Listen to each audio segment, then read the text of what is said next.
तो नमस्कार एवरीवन।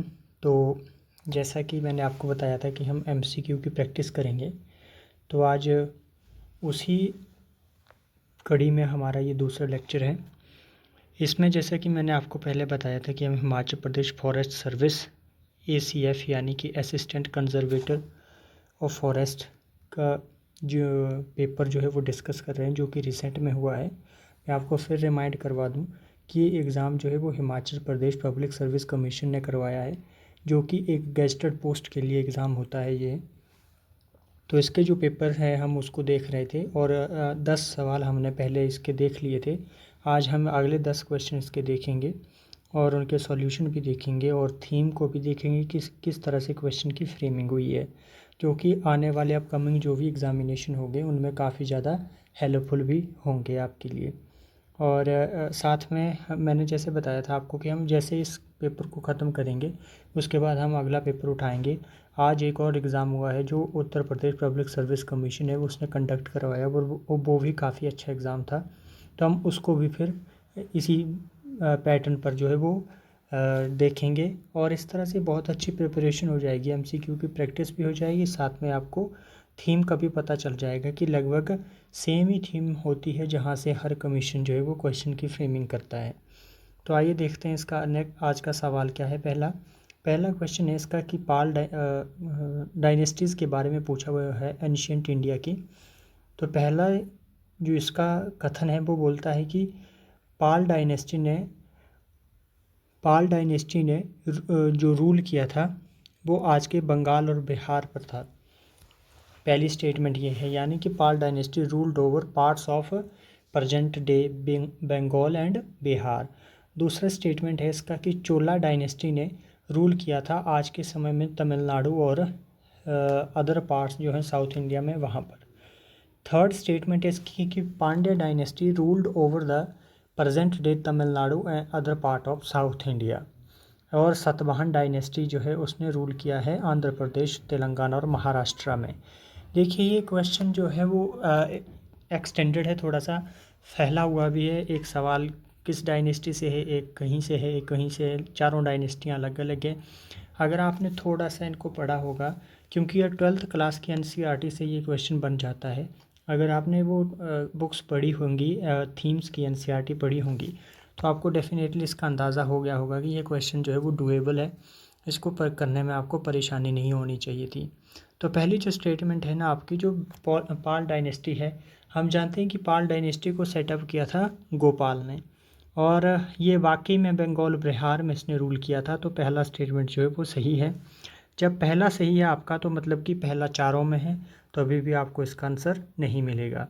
अगले स्टेटमेंट है कि चोला डायनेस्टी ने रूल किया था तमिलनाडु और अदर साउथ इंडिया के जो पार्ट्स हैं वहाँ पर। तो ये स्टेटमेंट भी मैं आपको बता दूं कि बिल्कुल सही है। आपने पता होगा आपको कि चोल, चेर, पांड्या ये सब जो है वो साउथ इंडिया की डायनेस्टीज़ हैं। तो ये स्टेटमेंट भी सही है। जैसा कि मैंने आपको पहले रिमाइंड करवा दिया है कि दूसरी स्टेटमेंट भी सही है, तो हमारे पास एक ऑप्शन एलिमिनेट हो जाता है, वो है ऑप्शन सी। नेक्स्ट जो स्टेटमेंट है वो पांड्या डायनेस्टी ने रूल किया था। जैसा कि मैंने बताया कि पांड्या, चोल, चेर ये सब जो है इन्होंने साउथ इंडिया में रूल किया था। तो ये अगली स्टेटमेंट भी आपकी सही है। अब ऐसे कंफ्यूज नहीं होना है कि तमिलनाडु दोनों स्टेटमेंटों में दिया हुआ है। देखिए इनके बीच में आपस में टसल चलती रहती थी, तो कभी एक कब्जा कर लेता था, कभी दूसरा कर लेता था। तो इस तरह से जो है वो मतलब कभी ना कभी तो रहा ही होगा। तो कॉमन सेंस से आपने इसके साथ जाना है। नेक्स्ट जो सतवाहन डायनेस्टी, इसके बारे में तो आपने डेफिनेटली सुना ही होगा। इन्होंने जो शीशे के सिक्के हैं वो भी चलाए थे। तो इन्होंने भी रूल किया था, बिल्कुल सही है, आंध्र प्रदेश में, तेलंगाना में और महाराष्ट्र में। तो ये चारों स्टेटमेंटें जो है वो बिल्कुल सही हैं। तो इसका आंसर ऑप्शन डी आना चाहिए था। इसकी एक्सप्लेनेशन मैंने नीचे लिखी भी हुई है कि गोपाल ने पाल डायनेस्टी को बनाया था 8th सेंचुरी में और बंगाल बिहार में इसने जो रूल किया था। इनकी जो ये स्ट्रॉन्ग सपोर्टर थे बुद्धिज़्म के, और इन्होंने नालंदा और विक्रमशिला यूनिवर्सिटीज़ भी सेटअप की थी, जो आज के समय में भी नालंदा तो भी चर्चा में आई थी। तो आपने बताना है कि ये विक्रमशिला और नालंदा यूनिवर्सिटी जो है वो किन्होंने सेटअप की थी। ये सवाल भी काफ़ी बार पूछ लिया जाता है। तो जो इन्होंने जैसा कि political unity to eastern India, तो इन्होंने जो है वो ईस्टर्न इंडिया में काफ़ी टाइम तक रूल किया। फिर इसके बाद चोला डायनेस्टी की बात आती है, तो जैसा कि मैंने बताया इन्होंने तमिलनाडु और साउथ इंडिया पे इन्होंने पावरफुल एम्पायर था इनका। एक मूवी सजेस्ट करूंगा मैं, अगर आप देखना चाहें तो उसमें भी इनके बारे में अच्छी डिटेल आपको देखने को मिल जाएगी। काशमोरा 2 करके एक मूवी है जिसमें इनके बारे में अच्छे से डिस्कस किया हुआ है। इनके जो राजा राज प्रथम और राजेंद्र प्रथम थे, इन्होंने चोला अम्पायर को एक्सटेंड किया कर्नाटका, केरला, श्रीलंका तक। तो इसलिए इनकी मतलब नेवी पावर जो थी वो काफ़ी स्ट्रॉन्ग थी। इन्होंने बृहदेश्वर माता का टेम्पल, जो बृहदेश्वरा टेम्पल है, इसको भी बनवाया था इन्होंने। तो ये सब थोड़े थोड़े की पॉइंट्स हैं जो जिनका आपको पता होना बहुत ज़रूरी हो जाता है। इसके बाद आता है देखिए पांड्या डायनेस्टी। ये मदुरई के आसपास फला फूला है और तमिलनाडु में ही यानी कि, और इनका जो मैरीटाइम ट्रेड था वो रोमन्स के साथ था। और इनके टाइम में जो संगम लिटरेचर की जो कंपोजिशन हुई है वो इनके टाइम पर हुई है, तो ये इसलिए भी इम्पोर्टेंट हो जाता है। सातवाहना डायनेस्टी के बारे में मैंने बताया कि ये इमर्ज्ड हुए जब मौर्य साम्राज्य का पतन हुआ। उसके बाद इन्होंने प्राकृत लैंग्वेज को प्रमोट किया और बुद्धिज़्म को सपोर्ट किया। इन्होंने की रोल प्ले किया linking north and south India through trade and culture. तो ये इनकी एक्सप्लेनेशन है, आप इसको खुद भी पढ़ सकते हैं एक बार। अब देखिए ये सब बताने का फ़ायदा तब हुआ ना कि जब हम सीधा आंसर देखेंगे तो फिर तो इसकी वैल्यू रह नहीं जाती है। हमने समझना है कि क्वेश्चन की फ्रेमिंग भी कैसे हुई और कैसे आप अल्टीमेटली जो सही आंसर तक पहुंच सकते हैं। इसका जो नेक्स्ट सवाल है आप देखेंगे कि गवर्नर जनरल ऑफ बंगाल है, इनको क्रोनोलॉजिकल ऑर्डर में लगाना है आपने। तो हेस्टिंग्स से पहले देखिए मार्क्यूस ऑफ हेस्टिंग्स, यानी कि यहाँ पे वॉरेन हेस्टिंग्स बिल्कुल भी नहीं है, लॉर्ड एमहर्स्ट हैं, जॉन शोर है और लॉर्ड मिंटो है। तो आपको पता होगा कि लॉर्ड एमहर्स्ट तो जो है वो काफ़ी बाद में आए हैं और वॉरेन हेस्टिंग्स जो थे वो सबसे पहले थे। तो कहीं ना कहीं पहले यानी कि उनके टाइम में काफ़ी ज़्यादा डेवलपमेंट हमें देखने को बंगाल में मिलती है। फिर उसके बाद जो है उसके बाद हमें जॉन शोर का पता है कि इन्होंने कॉर्नवालिस को रिप्लेस करके ये आए थे, और लॉर्ड मिंटो मार्ले, तो ये सब आपने सुना ही होगा, इनके बारे में आपको आइडिया होगा। तो सबसे पहले तो क्या आएगा आपका ऑप्शन 3 आपका पहले नंबर पे आना चाहिए, क्योंकि जॉन शोर जो थे वो पहले होंगे। तो आपका जो ऑप्शन 1 में ही केवल ऐसा है जहाँ पर आप देखेंगे कि जॉन शोर को इन्होंने पहले नंबर पे रखा हुआ है। तो देखिए जॉन शोर को जैसा कि मैंने बताया कि 1793 से 98 के बीच में इन्होंने सक्सीड किया था कॉर्नवालिस को। इन्होंने policy of non intervention in Indian princely affair, इन्होंने जो है वो पॉलिसी अपनाई थी कि कोई भी हस्तक्षेप नहीं करेंगे ये। थर्ड एंग्लो मैसूर वॉर जो 1790 से 92 के बीच में हुआ था, ये इनके टाइम पे हुआ था। फिर इन्होंने जो है वो सक्सेशन डिस्प्यूट इन अवध को हैंडल किया था। इसके बाद लॉर्ड मिंटो आते हैं हमारे 1809 में ये आते हैं, और ट्रिटी ऑफ अमृतसर भी होती है महाराजा रणजीत सिंह के साथ, जहाँ पर सिख और ब्रिटिश साम्राज्य की बाउंड्रियाँ डिसाइड होती है। इन्होंने एक एक्सपेडिशन भी सेंड किया, कहाँ, जावा, और जावा के लिए and other Dutch colonies during the Napoleonic war. तो इसलिए इनकी जो डेवलपमेंट थी इनके टाइम में थोड़ी सी इम्पोर्टेंट हो जाती है। आपको पता होना चाहिए 1813 का चार्टर एक्ट भी इनके टाइम पे ही आया था। उसके बाद जो हमें देखने को मिलता है वो है हेस्टिंग्स जी। तो ये जो हेस्टिंग्स थे इनके टाइम पे इन्होंने 1813 से 1823 के बीच में इन्होंने ये गवर्नर जनरल रहे। एंग्लो नेपोल वॉर हुआ था 1814 से 16 के बीच में, और संगोले की संधि हुई थी, आपको पता होगा, तो वो भी इनके टाइम पे हुई थी। इन्होंने मराठा को हराया। थर्ड एंग्लो मराठा वॉर जो था वो 1817 से 18 के बीच में, ये भी इनके टाइम पे हुआ। यानी कि इनके टाइम में ब्रिटिश सुप्रीमेसी जो है वो क्लाइमैक्स पर पहुंच गई। इन्होंने जो है रेतवाड़ी सिस्टम को इंट्रोड्यूस किया और वेस्टर्न एजुकेशन जो है इन्होंने प्रमोट किया उसको भी। तो लॉर्ड एमहर्स्ट जो थे वो तो सबसे बाद में आया 1823 से 28 के बीच में। इनके बीच में जो जब इनके टेन्योर में जो बड़ी घटना हुई थी वो थी फर्स्ट एंग्लो बर्मीज़ वॉर हुआ था 1824 से 26 के बीच में, जो ट्रिटी ऑफ यांडोवो की जो संधि हुई थी उससे इसको फिर इस युद्ध को ख़त्म किया गया था। तो इन्होंने जो है वो एक्सपेंडेड इन्होंने expand although the war expanded British territory, जो एक्सपेंड हुई थी बर्मा तक, it was financially costly and unpopular. तो इसलिए क्रोनोलॉजी बन जाएगी जॉन शोर, फिर लॉर्ड मिंटो, फिर हेस्टिंग्स एंड एमहर्स्ट। तो यानी कि ऑप्शन सी इसका सही होना चाहिए था। तो ऑप्शन सी जो है वो हमारा 3, 4, 1, 2, तो ये इसका सही आंसर होगा आपका। जॉन शोर जो है वो ऑप्शन 3 में, तो आपका ऑप्शन ए जो था वो वैसे भी एलिमिनेट हो जाना था हिसाब से। तो आप इस तरीके से इस क्वेश्चन को समझ सकते थे। अब थीम आपने ये समझ लिया कि सवाल जो है वो बन रहे हैं हमारे ज़्यादातर कहाँ से बन रहे हैं, किस सेगमेंट से। और अगर मैं Himachal Pradesh public service commission की बात करूँ तो इनका ये फेवरेट जोन है। हर एग्ज़ाम में यहाँ से क्वेश्चन पूछे जाते हैं, चाहे वो हिमाचल प्रदेश का जो हिमाचल प्रदेश एडमिनिस्ट्रेटिव सर्विस है उसकी बात करें या अदर एग्ज़ाम की, यहाँ से हमेशा ही एक आधा सवाल आपको देखने को मिल जाता है। तो इसको बहुत अच्छे से प्रिपेयर करके रखें, ये आपके टिप्स पे होने चाहिए पूरे। नेक्स्ट सवाल आपसे पूछा जाता है कि which constitutional amendment made it mandatory for the president to be bound by the advice of the council of ministers. काफ़ी इंपॉर्टेंट सवाल है। हम ऐसे जनरली जो फैक्ट बेस्ड क्वेश्चन होते हैं उन पे ध्यान नहीं देते हैं, तो ये भी हमारे लिए एक इम्पॉर्टेंट हो जाता है।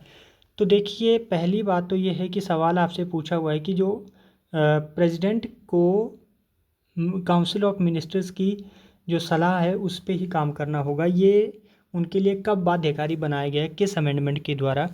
तो ये आपका जो था वो 24वां संवैधानिक संशोधन था जिसके द्वारा ये प्रावधान किया गया। The provision that makes the president of India bound by the advice of the council of ministers comes from Article 74 of the Indian Constitution. Originally, the President could seek advice but was not strictly bound to follow it. This was clarified and made mandatory by the 24th Constitutional Amendment Act 1971. तो ये 1971 में पास हुआ है। इसमें amend किए गए article 61, 71, 74, 75, तो ये सब इसमें डेवलपमेंट हुई।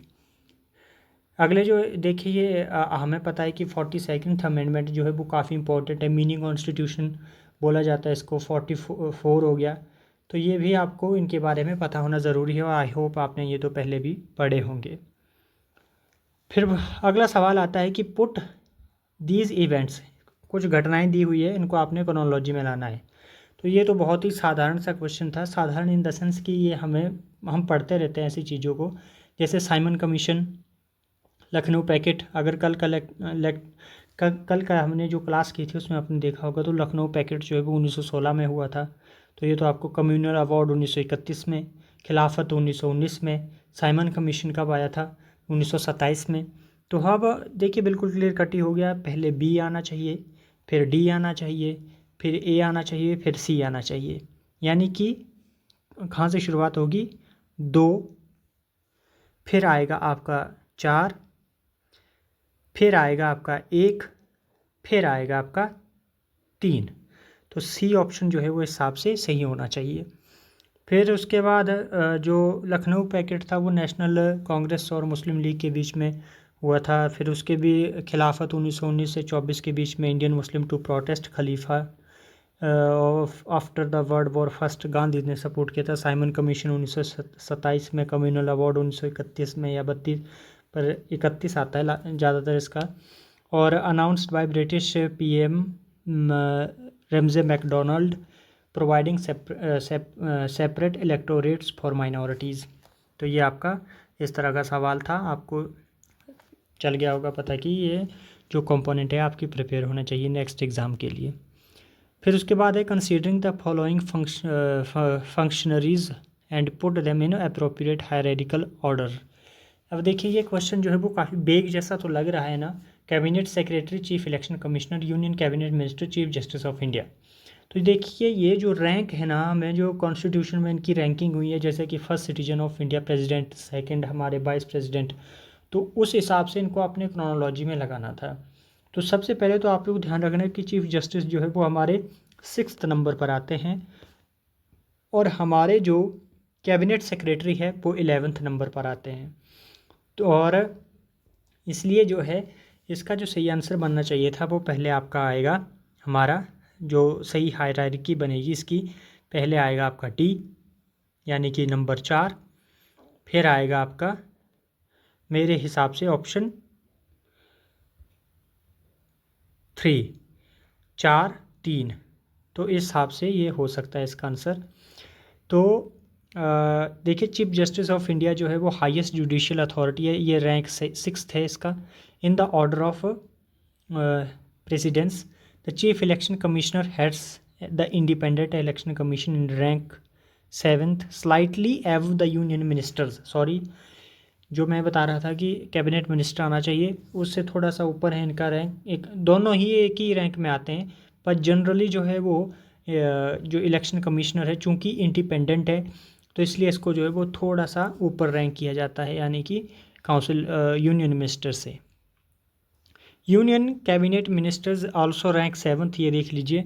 Holding political authority in government, finally the cabinet secretary the top civil servant and administrative head, इसको रैंक 11th है इसका। तो ये थोड़ा सा कन्फ्यूजिंग है क्योंकि दोनों जो है वो सेम ही कैटेगरी में आते हैं, तो इसलिए थोड़ी सी इस पर कन्फ्यूजिंग और ये टफ क्वेश्चन था, तो थोड़ा सा मुश्किल हो जाता है कई बार ऐसे क्वेश्चन को मैनेज करना।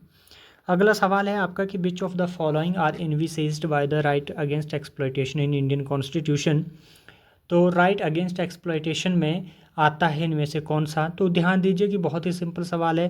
Prohibition of trafficking in human beings and forced labour बिल्कुल आता है। Protection of interest of minorities, ये नहीं आता है। एवोल्यूशन ऑफ अनटचेबिलिटी, ये जो है इक्वलिटी में आता है ना कि एक्सप्लॉयटेशन में। तो तीसरा भी आपका गलत है। तो अब जो इस सिचुएशन में बचता है prohibition of employment of children in factories, ये ऑब्वियसली आता है। तो ये जो 2 और 3 जो है ये नहीं आते हैं, यानी कि 2 1 में भी है, 2 ऑप्शन बी में भी है, सॉरी ऑप्शन डी में भी है। तो इसलिए जो है इसका सही आंसर होना चाहिए ऑप्शन बी, 1 और 4 इज़ करेक्ट, और 2 जो है इसके 2 और 3 is incorrect. Right against exploitation जो है वो हमारे कॉन्स्टिट्यूशन के आर्टिकल 23 से 24 के बीच में इसका एलोबरेशन हमें देखने को मिलता है। और आर्टिकल 23 बोलता है कि prohibits traffic in human beings, begar and any other similar forms of exploitation. This means no one can be made to work without proper payment और against their will. It applies to both state and private individual. और article 24 बोलता है कि किसी भी बच्चे को जो 14 साल से कम उम्र का है फैक्ट्रीज, माइंस और एनी हैजार्डियस ऑक्यूपेशन में उसको नहीं लगाया जाएगा। It ensures that children are protected from economic and physical exploitations. Other जो ऑप्शन है वो क्यों सही नहीं है। प्रोटेक्शन ऑफ माइनॉरिटी इंटरेस्ट जो है वो आर्टिकल 29 और 30 में आता है। एवोल्यूशन ऑफ टचेबिलिटी, जैसा कि मैंने बताया कि आपको आर्टिकल 17 में, यानी कि belong to different fundamental rights categories not right against exploitation, that's why option B is correct. Next जो सवाल है आपका वो पूछा गया है कि स्टेटमेंट 1 है कि Indira Gandhi was oppose to committed bureaucracy. जी बिल्कुल भी नहीं, कमिटेड ब्यूरोक्रेसी को तो इन्होंने प्रमोट किया था। कमिटेड ब्यूरोक्रेसी का मतलब ये हो गया कि सरकार की पॉलिसी के साथ अलाइन रहना और उनको प्रमोट करना, उनको इम्प्लीमेंट करना, यानी कि उनके अगेंस्ट नहीं बोलना। इस तरह का इंदिरा गांधी जी का स्टैंड था। Power of judicial review helps the establishment and permanency of judiciary, बिल्कुल सही स्टेटमेंट है ये। तो statement 1 is incorrect, 2 is correct. देखिए इसका जो एक्सप्लेनेशन है, the idea of committed bureaucracy was actually promoted during Indira Gandhi tenure in 1970। उनका मानना था कि ब्यूरोक्रेट्स और जजेस जो है वो कमिटेड होने चाहिए to the policy and ideology of the ruling government to ensure effective implementation of its programmes. This view bent against the traditional concept of neutral and impartial civil service. Hence, the statement that Indira Gandhi was opposed to committed bureaucracy is incorrect. The power of judicial review allows the judiciary to examine whether laws or executive action violate the constitution.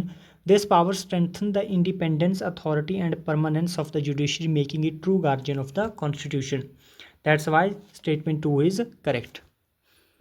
इसके बाद जो जैसा कि मैंने बताया आपको, statement 1 is incorrect, 2 is correct, इसलिए option D इसका सही होगा। उसके बाद देखिए आपकी regarding basic structure theory of constitution which judgment are correct. Golaknath Gandhi versus Rajnarayan, SP Gupta versus union of India, Keshavananda Bharati versus state of Kerala, Minerva mills versus union of India case. तो इसकी एक्सप्लेनेशन देखिए आप, Golaknath versus state of Punjab जो 1967 का केस था। इसमें देखिए इस केस में क्या हुआ कि जो सुप्रीम कोर्ट ने बोला कि पार्लियामेंट जो है वो फंडामेंटल राइट्स को अमेंड नहीं कर सकती under article 368। The idea of basic features was hinted at but not formally established. तो ये important precursor but not the origin of basic structure. इसके बाद SP Gupta versus union of India case 1981 का, ये आपने शायद कम सुना होगा क्योंकि ये केस जो है वो जाना जाता है किसके लिए, फर्स्ट जज केस, जजेस केस के नाम से इसको जाना जाता है, इसलिए ज़्यादातर ऐसे ही इसका हमें जिक्र देखने को मिलता है, इससे नाम से नहीं हम इसको जानते हैं। तो ये जो है डायरेक्टली वो लिंक ही नहीं है इन सब चीज़ों से, ये तो जुडिशियल अपॉइंटमेंट एंड इंडिपेंडेंस से संबंधित केस है।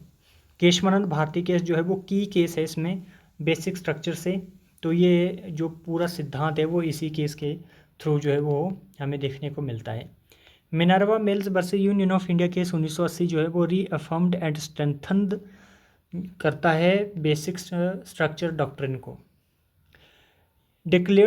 It declared that limited amending power itself is a basic features of the constitution, यानी कि ओवरऑल बात करें तो इन्होंने सपोर्ट किया इस थ्योरी को। उसके बाद देखिए ये लिस्ट आई है कुछ, इसको आपने मैच करना था कि लोकसभा की कहाँ की स्टेट में कितनी सीट है। तो आंध्र प्रदेश में इसकी संख्या 25 है, सही है। तमिलनाडु में 39 है, बिहार में 48 है, महाराष्ट्र में 40 है। तो मैंने आपको जब पार्लियामेंट पढ़ा था हमने, तो मैंने बताया था आपको कि जो सीट्स की एलोकेशन होती है वो on the basis of population होती है। तो आपने ध्यान दिया होगा कि बिहार की पॉपुलेशन जो है इन सब में ज़्यादा है, तो बिहार के पास सबसे ज़्यादा सीट्स होनी चाहिए थी। तो इसका जो सही आंसर बनता है वो है ऑप्शन ए, इसमें कुछ खास बाकी बात करने के लिए है नहीं। नेक्स्ट जो लास्ट सवाल है आज का हमारा, वो है बहुत ही इंपॉर्टेंट क्वेश्चन है। इस तरह के क्वेश्चन की फ्रेमिंग हमें कम देखने को मिलती है, पर फिर भी इस तरह के क्वेश्चन के रिपीट होने की संभावना भी बहुत ज़्यादा होती है, क्योंकि ये वुमेन से रिलेटेड है। तो वुमेन से संबंधित जो भी कोई भी सवाल हो वो हमें अक्सर जो है उस पर नज़रें बनाए रखनी चाहिए। पहला स्टेटमेंट है कि ऑल इंडिया वुमेन्स कॉन्फ्रेंस जो है वो कब हुई। तो देखिए ये हुई थी 1927 में। इसका तो शायद आपको सबको पता ही होगा, क्योंकि चूँकि हमें उसमें भी देखने को मिल जाता है, स्पेक्ट्रम में भी। Forum against oppression of women, फिर national council for women in India, फिर सेल्फ एम्प्लॉयड वुमेन्स एसोसिएशन। अगर मैं आपको बता दूं हिमाचल के बारे में, तो हिमाचल में जो है वो डायरेक्टली ऐसे जो है वो शॉर्ट फॉर्म भी दे दिए जाते हैं, और उसके हिसाब से आपको फिर क्वेश्चन को सॉल्व करना होता है, तो इसका भी ध्यान रखें खास। तो जैसा कि मैंने आपको बताया कि जो ऑल इंडिया वुमेन्स कॉन्फ्रेंस थी वो 1927 में हुई। इसको मार्गरेट ने जो है वो दिल्ली में प्रमोट किया था, to promote the education of women and social reform के तौर पर। फिर forum against oppression of women ये 1979 में बना। ये बॉम्बे में इसको सेटअप किया गया था against issues like dowry, deaths and domestic violence. उसके बाद national council for women in India NCWI 1925 में बनी है। ये ठीक AIWC से पहले बनी थी, और इसका मकसद था वुमेन, इंडियन वुमेन को international forms like international council of women में रिप्रेजेंट करना। सेल्फ एम्प्लॉयड वुमेन्स एसोसिएशन सेवा जिसको बोलते हैं वो 1972 में बनी, और इसे एला भट्ट ने अहमदाबाद में सेटअप किया था to support poor self employed women workers. तो 3142 इसका राइट जो करेक्ट ऑप्शन है वो C है। तो इस तरह से आज का ये लेक्चर जो है वो यहीं पे समाप्त होता है। अगर आपको लगता है कि कहीं पे इम्प्रूवमेंट की गुंजाइश है, या कहीं पे लगता है कि आपको इसमें और बेहतर किया जा सकता है, तो मोस्ट वेलकम, आप अपने सजेशन जो है वो बता सकते हैं। ये जो PDF है आपको टेलीग्राम पे मिल जाएगा, तो इनकी प्रैक्टिस करें, ये बहुत ही इंपॉर्टेंट है। अगर आपने प्रैक्टिस नहीं की तो ये फिर आपके लिए उतना फ्रूटफुल नहीं रहेगा जितना ये होना चाहिए था। तो मिलते हैं नेक्स्ट लेक्चर में। Thank you.